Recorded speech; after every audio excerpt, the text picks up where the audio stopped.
Hey cool kids, it's me, it's CGB, telling you that Cool Stuff Inc. is teaming up with Covert Go Blue and MTG Nerd Girl on a spooktacular limited edition set of black metal tokens. This is a one-time only production run, with each set of tokens individually numbered and totally unique. And this time around, we're accenting the gothic horror vibes of these wolf and vampire tokens with a black metal treatment. Pre-orders are only open for a short 2-week window, and after that, they'll never be offered again. Don't miss the chance to pre-order your unique token set today. CoolStuffInc.com. Cool stuff in stock.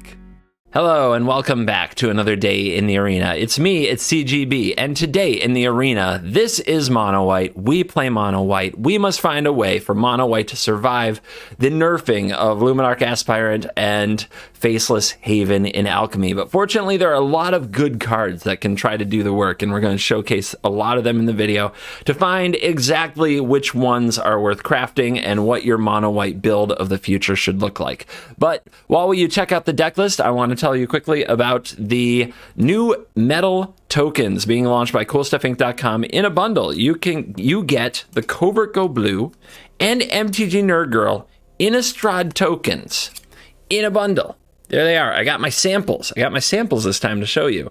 But we've got the Covert Go Blue Wolf and the MTG Nerd Girl Vampire, and they're in a black metal treatment this time. And I wasn't sure how black metal would go, but once I got my hand on this thing, it's actually really cool. It jumps off the item, like, I don't know, it graphically leaps out at you. I tried this at the local game store the other night, and it caught everybody's eye. It still has that weight to it, like the shark token that you guys enjoyed in the metal shark token. If you drop it on the table, it can make a sound.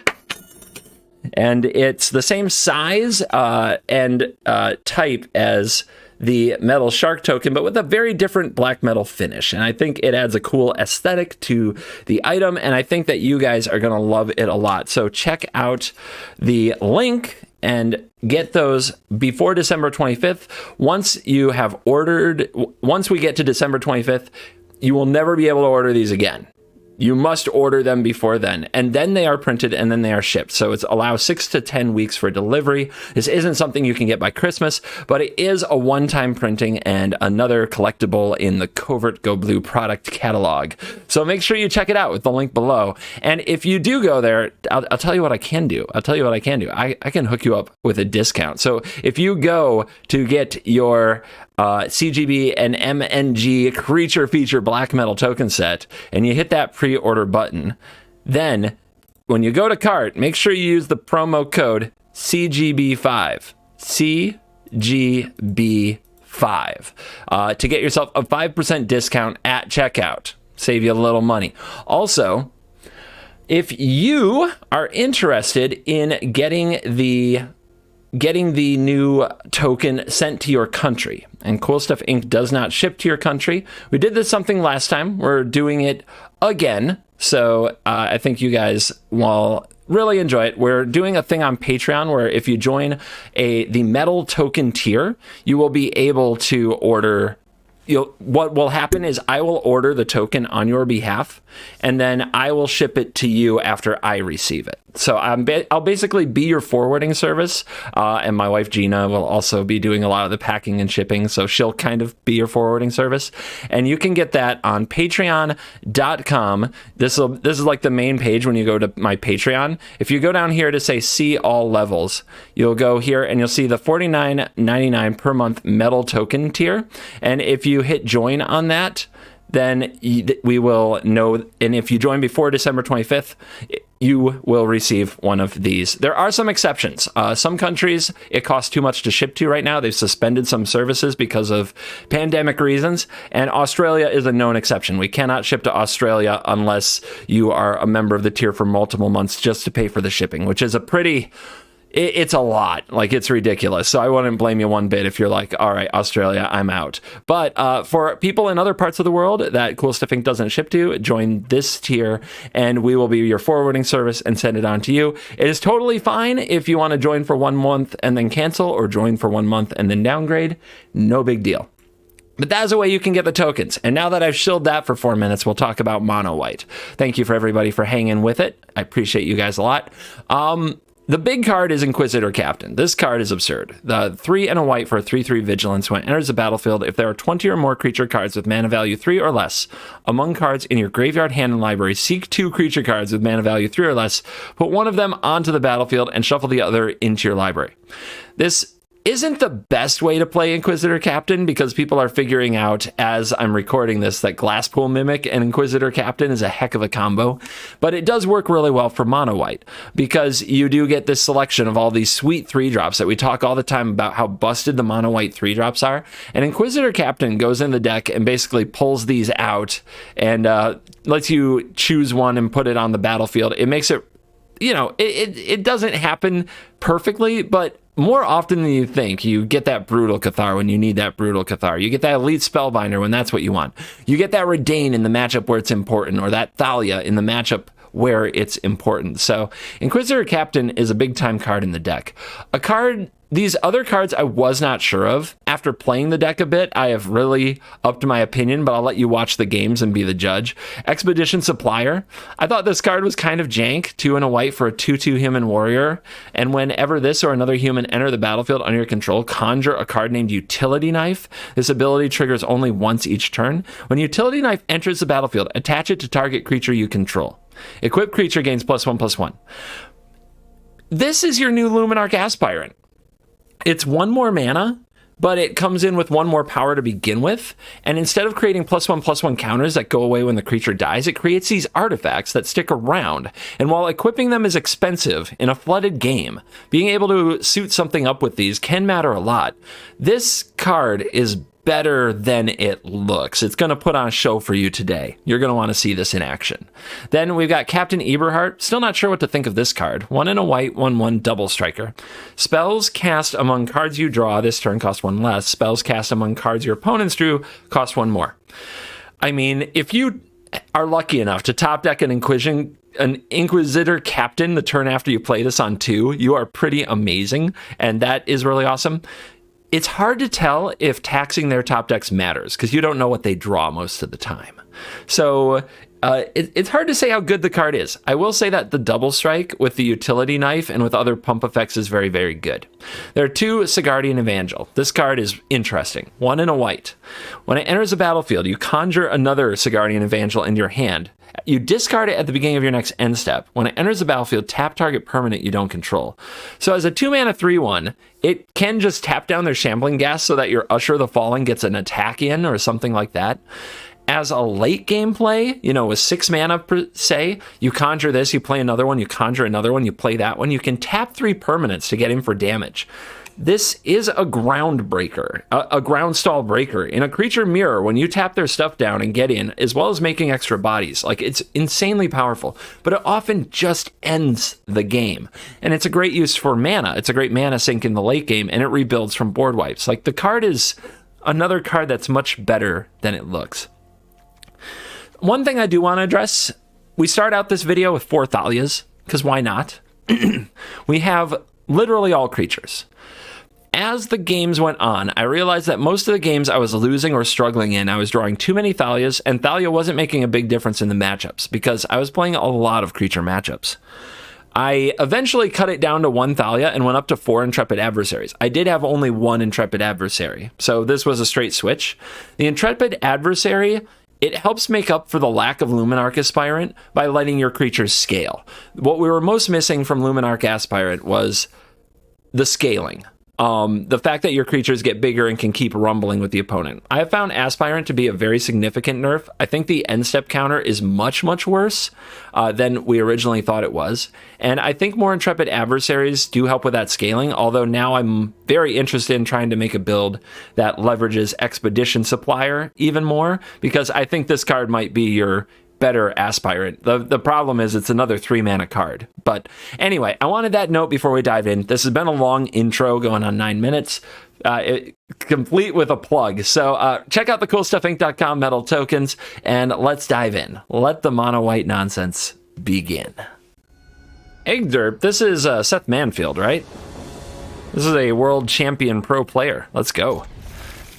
We're gonna give them the Stonebinder business.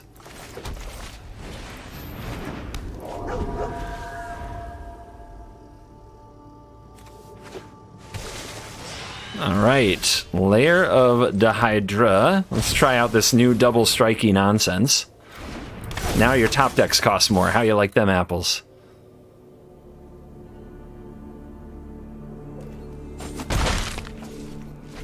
We know Seth likes green. He played it at Worlds.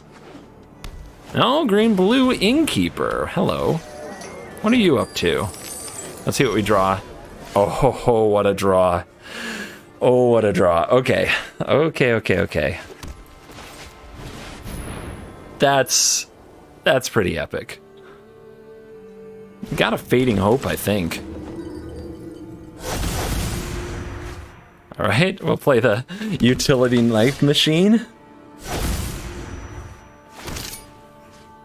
We'll put it on the Stonebinder's Familiar. I think their Fading Hope is going to target the Captain.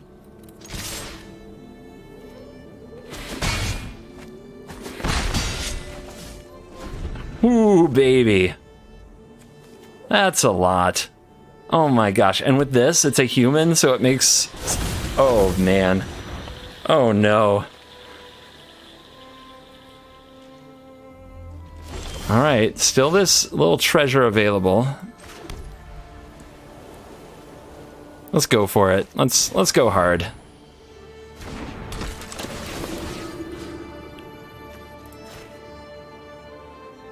Okay, so they don't target there, so we go like this. We attach the knife over here. Then we play this. We attach the knife. Oh, we only get one knife. Ah, I thought we were just gonna go crazy making knives. All right. So, you're at 4. Seth, what you got? What did you ramp into that gets you out of it? Cyclone Summoner, Huntmaster. All right. It's a lot of stuff. Up to 7. Up to 7.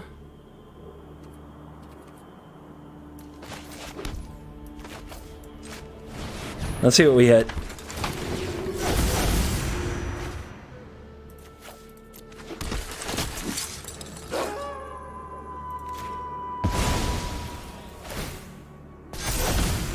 Where's the knife go? They're gonna block the double striker anyway, so we want on the smallest thing, that's you. Give it to him.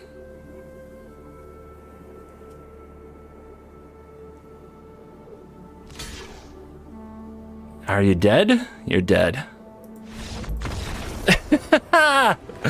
Woo! Let's go mono white. Tramplerine. Like a trampoline, but it's a tramplerine. I love it. Hey, the utility knives are back.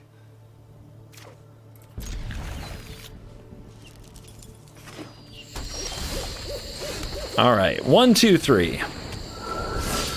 I love that this lets us just get in with the Usher, whereas sometimes it gets brick-walled. Just a little too damage, you know, that's all right. Naya. 4 color, so Omnath probably. Oh, we get this on the field, right? And then we play the Supplier and juice it up. Yeah, they won't block. We get to save this for later to push through lethal. Man, how do I have this on 2? There's only 1 in the deck. How is this happening? Now, these cost reductions aren't perpetual, right? Spells cast from among cards your opponents drew this turn. Yeah, it's just for this turn, so you got to take advantage where you can. Uh-oh. Uh-oh, they're making mana. All right, well, Usher being reduced isn't exactly amazing. You or you? I guess this is better if they have Fading Hope.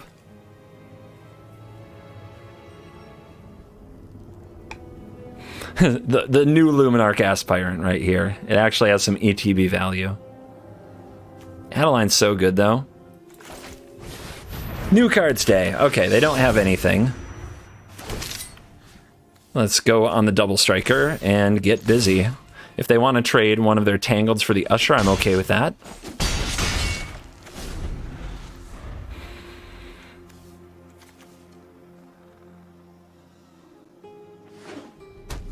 we draw a land off the top, we get to tap 2 things. Oh no!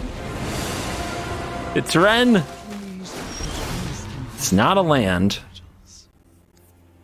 Is it the play though? I think it is. Oh wait, this is only 2 mana now. But doesn't really hit anything, does it? Yeah. I think this puts them in dire enough straits that we go for it here.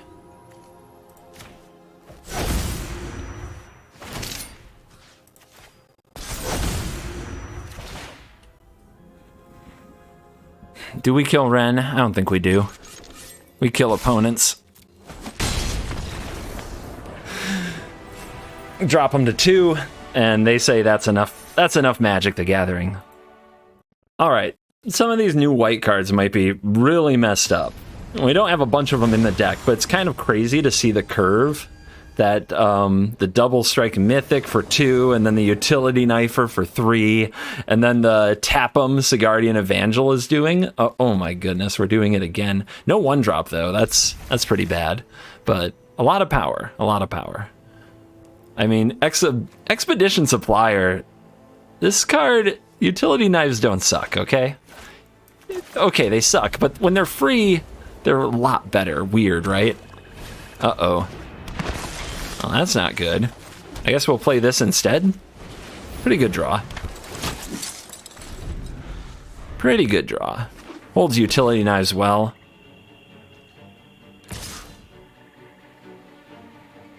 Huh? It's pretty whack.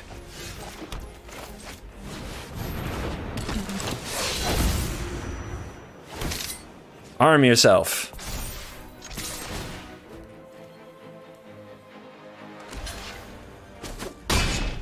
Doesn't get to kill anything, but man, those treasures can be a problem. All right, we're trying to top deck a land for the captain. Land for captain.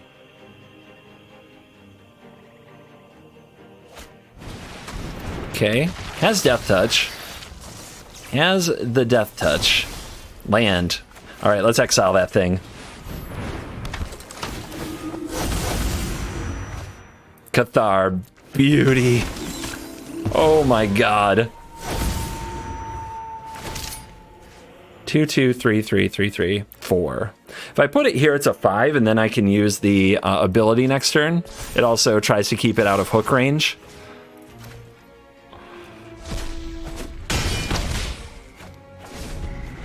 Oh my lord, that was gross.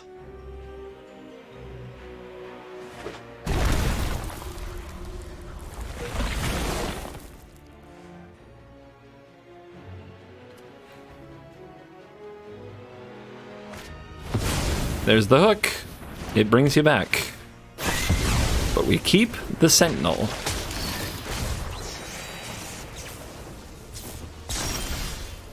Five, 4, Death Touch. So we can tap it and get through that way, or we can roll the dice and try to hit another removal option. Tapping it seems really good. What are we getting here for? 5? And then next turn, we can probably... We'll have 2 3-1s and a 5-4. I don't know, man. This is kind of a tough one. I do not want this trade. Will I hit another Skyclave Apparition or something? Let's find out. Roll the dice.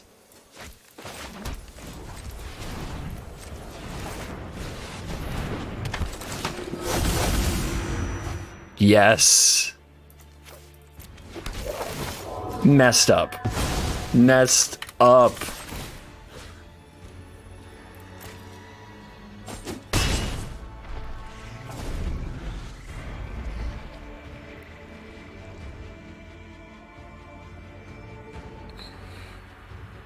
I haven't even played Athalia.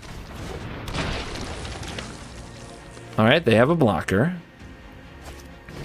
They have a brush stroke, but we can say pro black and get him for 5. Can we finish the job? Oh, we can just tap them down. Dude, drawing lands in this deck is OP.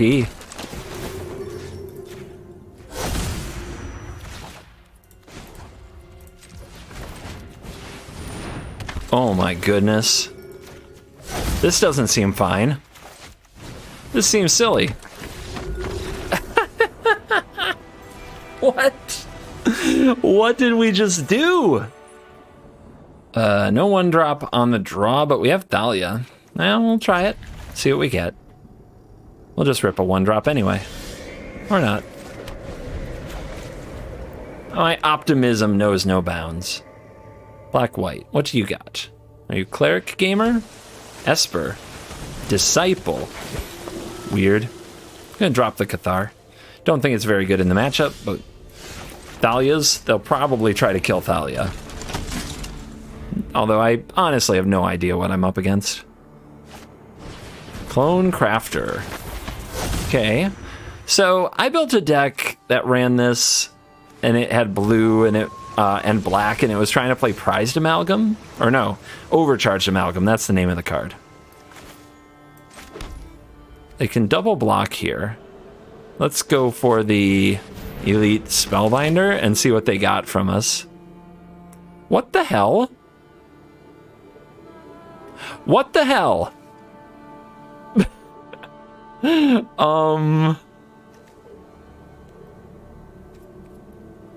Okay.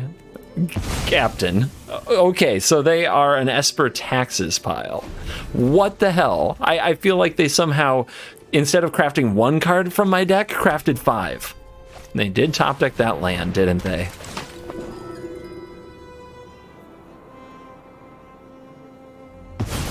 All right, how do I compete here? I need a way to make, like, the air superiority is going to be funky. Okay, they don't know about this. We need to hold this until it can hit their Brutal Cathar. If they double block this, we can play the other one, and it's not really mattering anyway. Okay, and they know that, so they're not gonna rush to block it.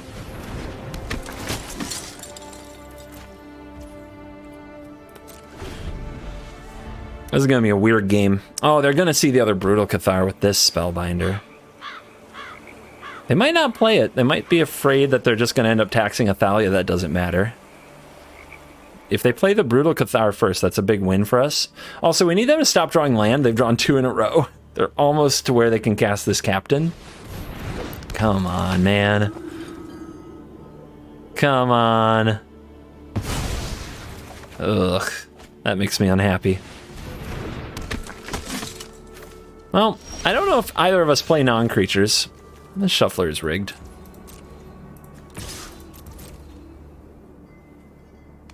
Well, we get a block out of him. Didn't expect that.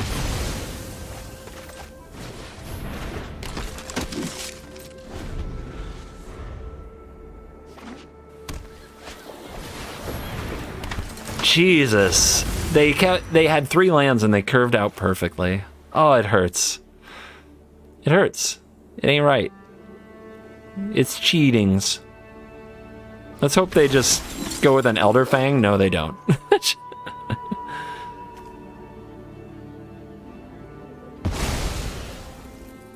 Okay, okay, good. Now we need to draw land and we can get back our Spellbinder and tax one of the cards they got. Or not. We'll just never draw that land, will we?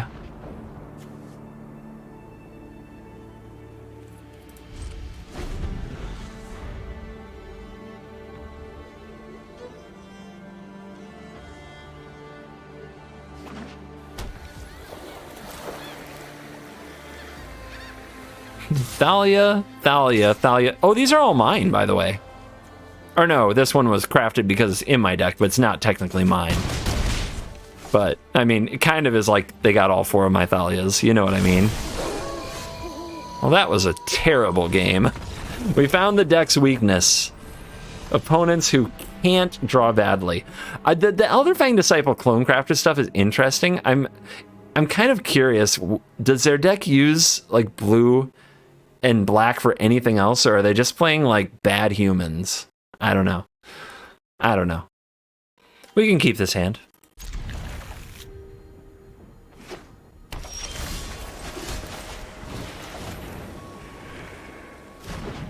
Consider? No, they didn't play Consider, did they? What's going on? Nothing to exile for the Sentinel. Let's attack. Okay.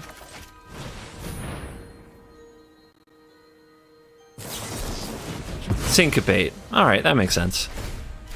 Guess I should have done that pre-combat. I didn't think about Syncopate. Now I know better. Let's put what we've learned to use. Although if this resolves, it exiles something anyway, so...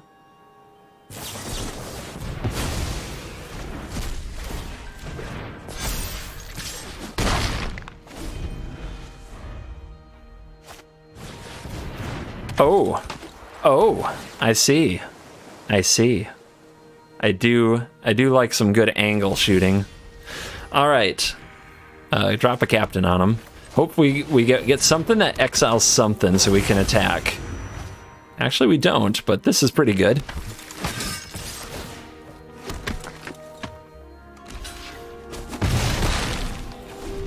They kill the token, they leave the Stonebinder, and they take 3 for it. Wow. Let's see what they get. Here, fishy, fishy.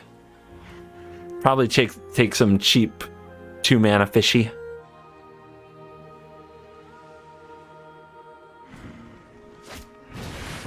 All right, double bounce mode. Wow. Okay. How do we do it? Let's replay the familiar. Let's play the apparition. Exile this. Grow this.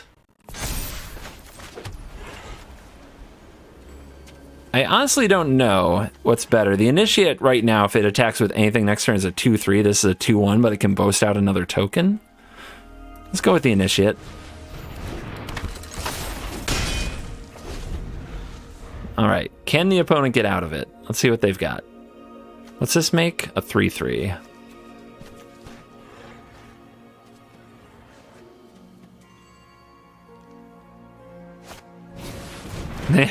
The Kraken. And the Piranhas. The fish are here. The fish have come. Oh, that's a brutal draw. That's messed up. Did you plan to block? Because we don't allow that here.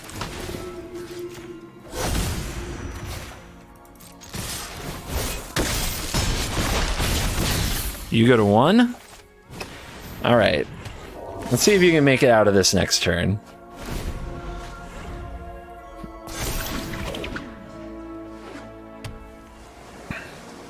He has gone a little wide. Oh, they say go. Do they have a trick?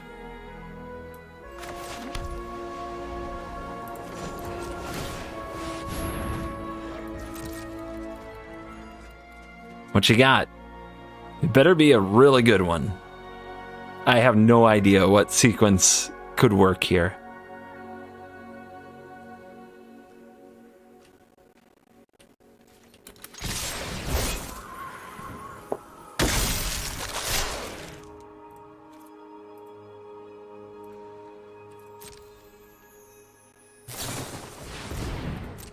Thirst for discovery, all right. Going to get some card draw.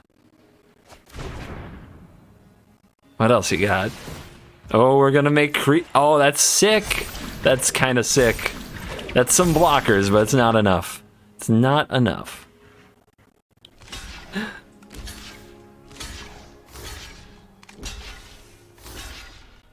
Still dead by 2 creatures. Wow.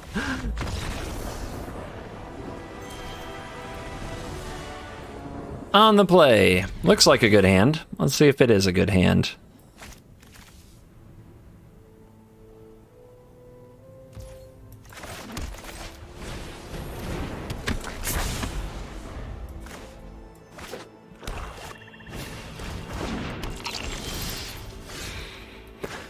I twitch. I guess we should try to let them get whatever they're going to get with it. They might save it to block something bigger in the future.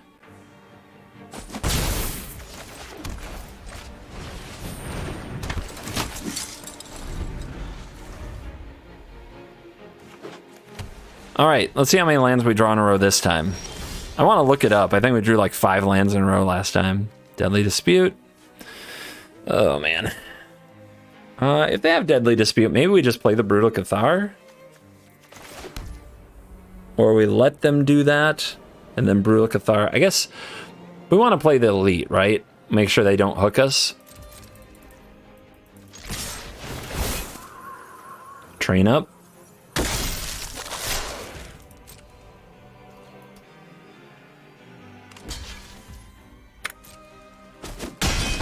Okay. Interesting.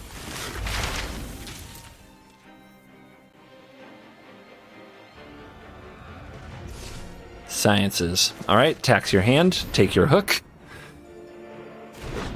They have something. Is it Infernal Grasp? That they're just slow rolling? Vanishing Verse? Sure. Sorin, Welcoming Vampire. All right, we can hit the Welcoming Vampire or the Blood Mage with Brutal, and it's okay. Let's take the Sorin. Darkness, I return. Their hand isn't busted. We can compete. Blood Mage, sure. Make a Pest. If this is a 3/4, they can't kill it. They can try to kill this. We could put a Utility Knife on it. Then it's a 4/3. They would have to block it with everything. They would happily do that, though.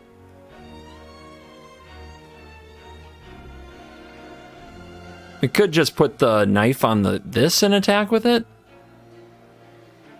It's interesting. Can also play the Brutal Cathar, take the Pest, and get in. But then they block here. That's not good. I think I'm doing it. I think I'm going to go knife up on the Hopeful and just rumble with the Hopeful.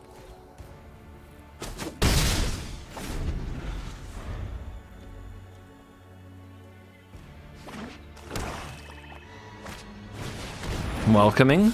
Uh-huh. Captain's good, but I think I like what we're doing here better. Welcoming doesn't have an ETB, so it's a pretty good card to hit. And then we can put the knife. This goes to 4. We have different powers, so we can Coven.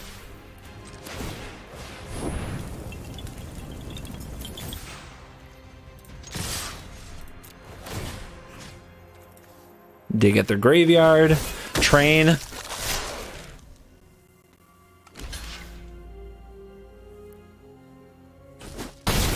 They go to 10.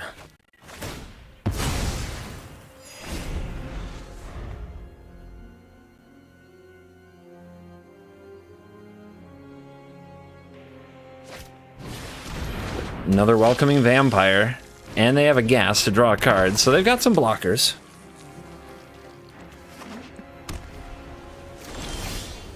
Adeline. It's another good one. I think we want that down more than we want the Captain here. We can put... Yep, and we can activate the Sentinel.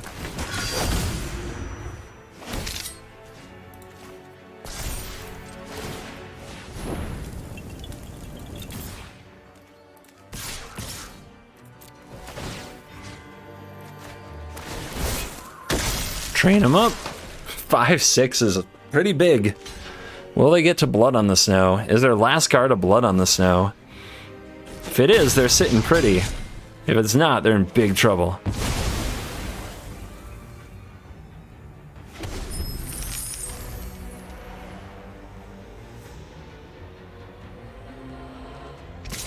Uh-oh.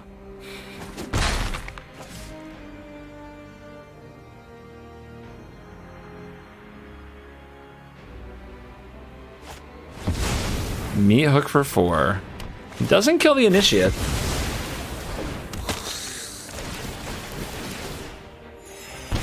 Does set them back up to 10. 6 mana. Kind of want to Thalia them and put a knife on the Initiate. So let's go with that first. See if they dare block. Or if they go all the way down to 4. Wow. And then we tax them a bit. It's a ripped Initiate. I'm trying to save it so I can play Inquisitor Captain in a spot where I have potential for lethal. Alright, so 3 mana to get a land is fine. Thalia kept Sorin from coming down. I Twitch. Let's see if they can chain off here. Or it only triggers once each turn, but still pretty good. The Captain Eberhart. So we can blow up the hook. It's not particularly appealing. Let's see what we can bring out here. Brutal Cathar and Redain. Redain means that they can't blood on the snow or do a very expensive meat hook. Let's go here.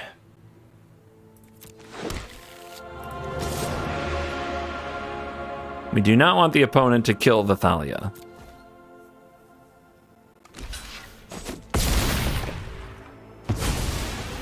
But we've set up our taxing board, and it's a good one. Whenever 1 or more creatures with power 2 or less enter the battlefield. Okay. So, like, Pest Summoning can draw them cards. Or Inkling or whatever. Yeah, or Mascot Exhibition, but that's a really expensive card right now. I don't know if they remembered how expensive the mascots would be.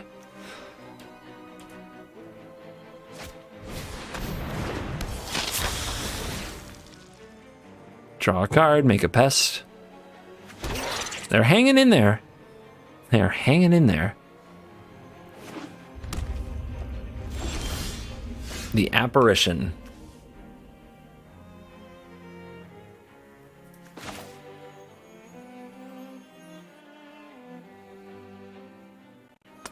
They're not dead. They're not dead.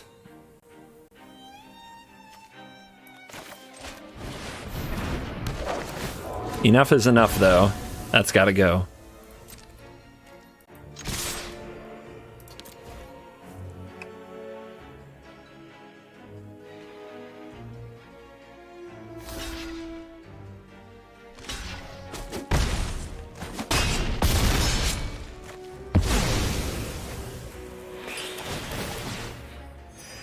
Three to 13. I'm sending them out. We're going to tax their top deck one more, and God, I want to see their hand and know if it made a difference. Taxed to infinity and beyond. Let's go. Curve, baby. We're curve stomping.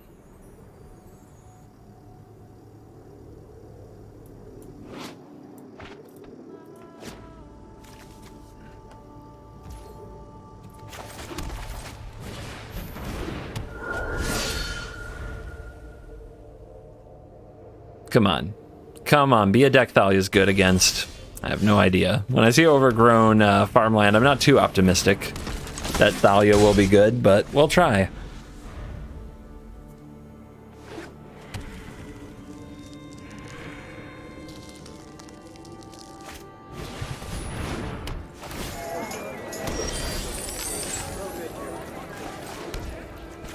Just go.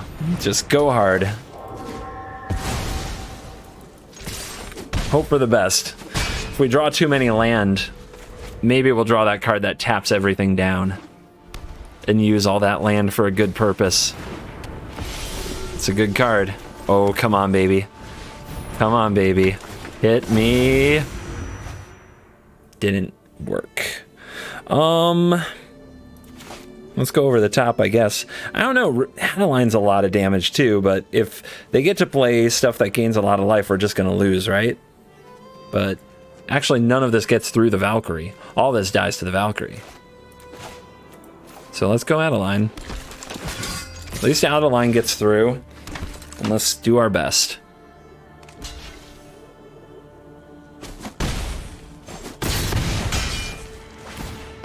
Are we just going to lose to this untouched Righteous Valkyrie, or will we find a way to keep the pressure on?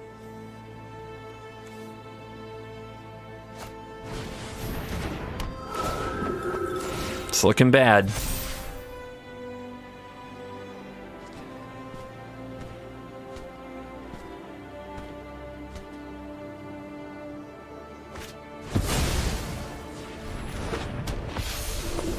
Looking really bad.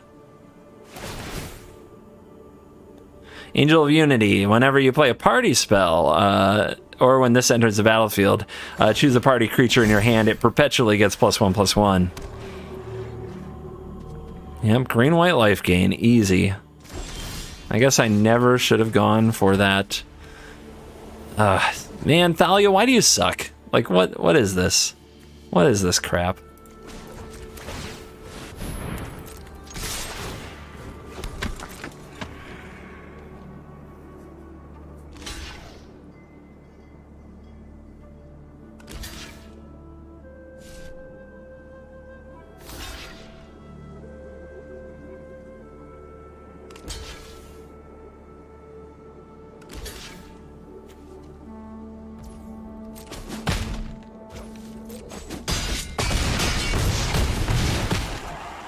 All right, 0 mistakes from the opponent, so we can concede. If I had taken out the Valkyrie, and they hadn't had an easy life gain source, would I have won that game? On the play, will we draw land? Stay tuned.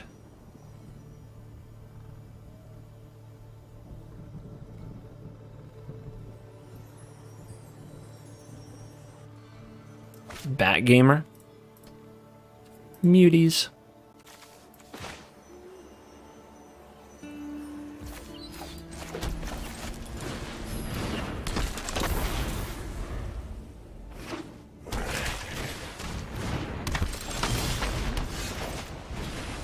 Not really a trade you want to make with the Witch, but what can you do?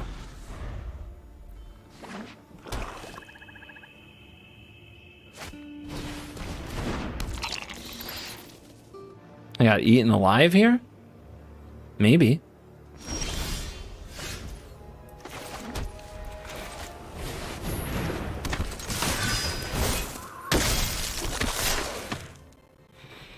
Give it a go. If I were the opponent, I would put the eye twitch in front of the adversary and the Witch in front of the 1/1, but we'll see. There you go. Now they still have the Witch if they do have Eaten Alive.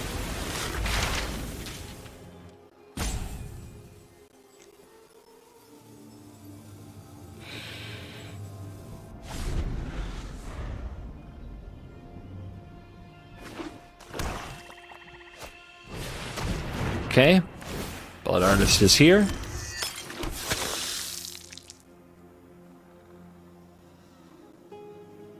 They don't have good blocks, though. I mean, I guess they block the 1/1.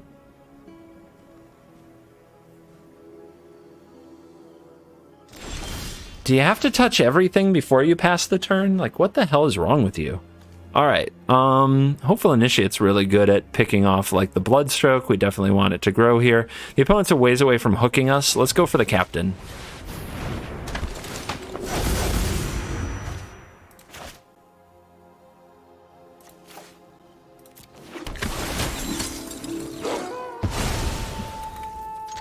So there's no good blocks on any of our creatures, and the Blood Artist really wants to jump in front of something.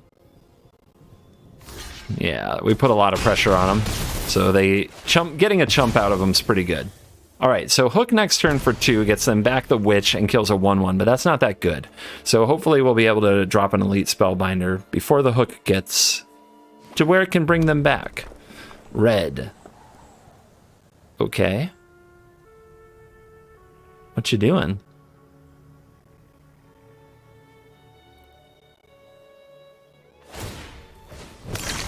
They just tap the red. I would have much rather sacrificed the blood token to Deadly Dispute. You get so much more that way. Pretty bad move from the opponent. But that is a new interaction. The first time I saw it, I was like, ooh, that's how that works. Double Hook, huh?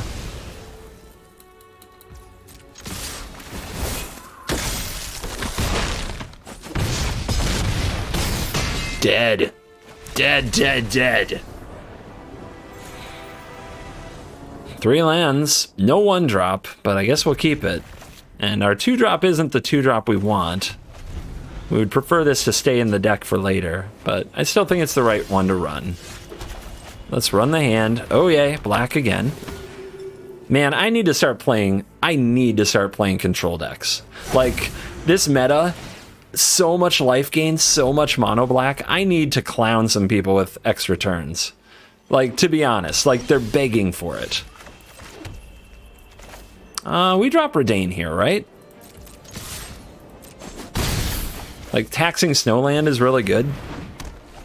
And they did nothing last turn, so they play their Snowland tapped. It's a time walk. Oh, yay, they saved Field of Ruin. That was smart.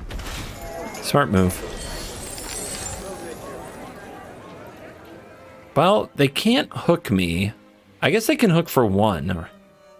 Well, one's enough when if you make too many of these Evangels. Let's do it like this.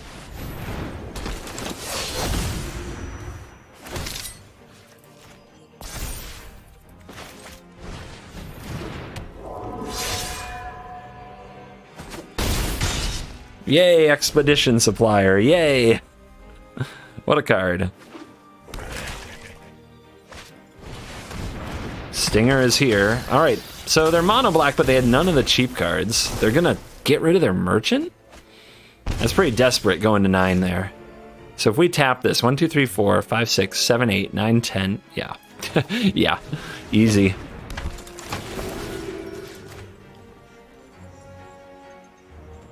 Make them respawn now. Knife it up. Conjure another one. Tap the blocker. Finish the job.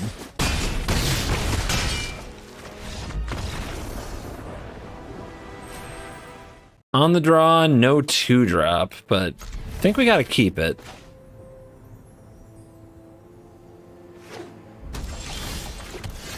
Okay, that's enough snow-covered plains. If you give me any more land, at least make it a haven. Orb is here. Come on, are we really gonna do this again for the 4th time today?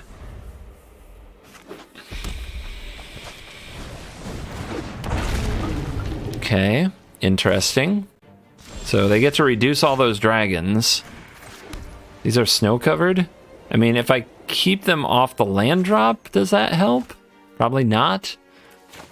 If I get rid of this, that doesn't help. I guess we want to save the Skyclave for their first dragon, right?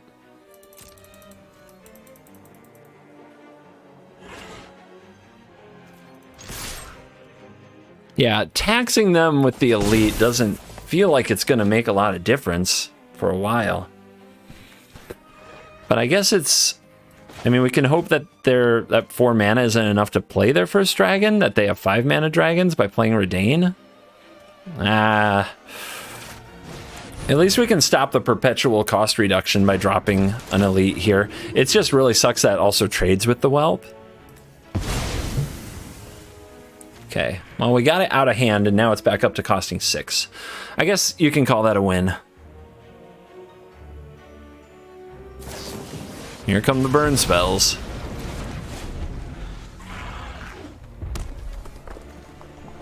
So 5 mana there.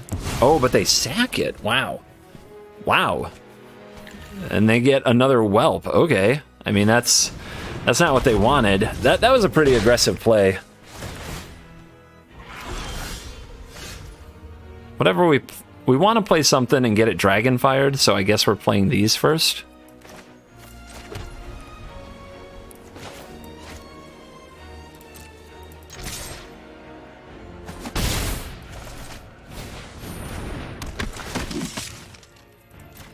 You don't want to exile anything now. The only time you really want to is when they might be able to get it back or you have the dog. So we'll wait. If we draw the dog, we'll be really happy. I know it's only a 1-of, but it's worth a try. There we go.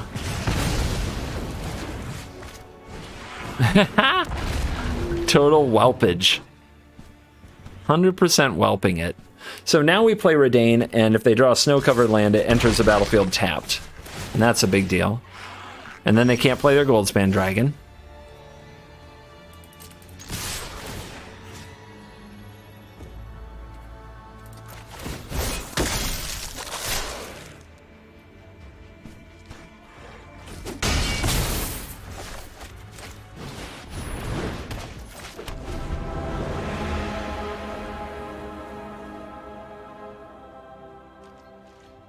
All right, they're passing. What did they draw? It's not a land.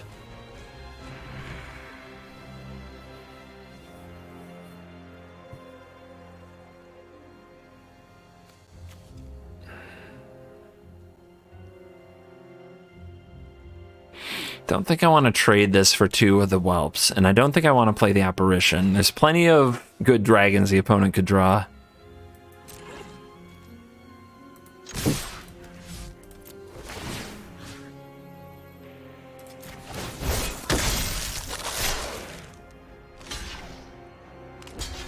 Happy to make that trade.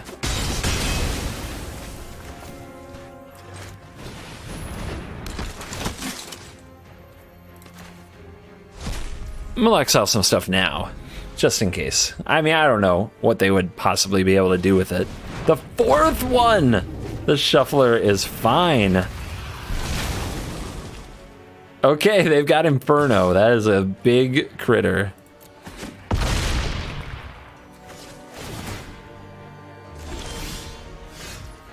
Why not? Brutal Cathar.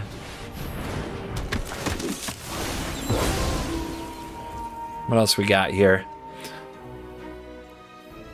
Break up their ability to block 2. I mean, this could still hit a good dragon. Let's see if they just want to... throw him under the Sun Gold Sentinel. Because it's still a 1-turn clock. And if they play a 4-mana dragon, we just drop this on it. And there's Moonveil Regent. There's the new Tyrant that does land stuff. And we still have Redain, so if they top deck a Snowland, they can't play their Goldspan Dragon. So is it just Snowlands? It must be for like Frostbite. Oh, okay. They go to 1. Alrighty. They could have... They drew Shatterskull Smashing, but with Redain out, it costs 6, actually, to hit this and get back their Inferno. So Redain also kept them from smashing back the Inferno. And we are back for the post-game wrap, and I don't have a lot of time, so I'm going to make it short. We're going to leave the stats. The deck does okay. It still dies to Flood and Mana Screw, like often happen in an aggro deck. But I think that the future of the deck, honestly, is finding a way to leverage this card. I think Expedition Supplier and Sigardian Evangel both overperformed, and figure out the right numbers for those is a really good move. Inquisitor Captain, this isn't the best deck for it, but it's still a very, very good card in this deck. I think you can get away with 3. I wouldn't go below that. And I don't think you have to craft Eberhard. I don't think Eberhard is absolutely necessary to the deck's performance. So those are my recommendations on the new cards. And other than that, there's still a lot of powerful cards in white. It is a competitive deck, and I think that you will be able to pick up a lot of wins with it. So on that note, go check out CoolStuffInc.com. Check out the link below. Check out the MTG, Nerd Girl, and CGB Creature Feature Metal Token Bundle, available only from now until December 26th. Technically, I just say December 25th because, I don't know, something else is going on that day. Usually a big deal. It's a fun and easy date to remember. So make sure you check that out. If they do not ship to your country, consider joining the Metal Token tier on Patreon. And we do not ship to Australia. There might be some other exceptions, but we'll always refund your money if we can't send you a token. So check that out, and thank you as always for supporting my show, supporting the cool products I get to do with CoolStuffInc.com, supporting everything. Remember to use the promo code CGB5 to get yourself a discount. I appreciate you. Thank you so much. I'll see you in the next video. You're cool.